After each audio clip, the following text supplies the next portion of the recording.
ਸੀਗਾ 333 ਵਾਲਾ ਮੇਰਾ ਹੀ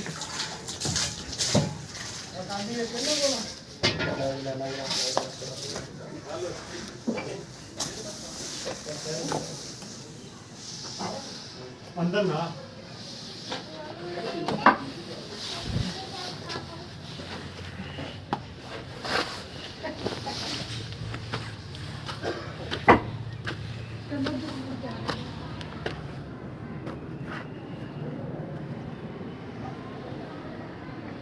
पीछे आप इधर बाबा के पास जा रहे हैं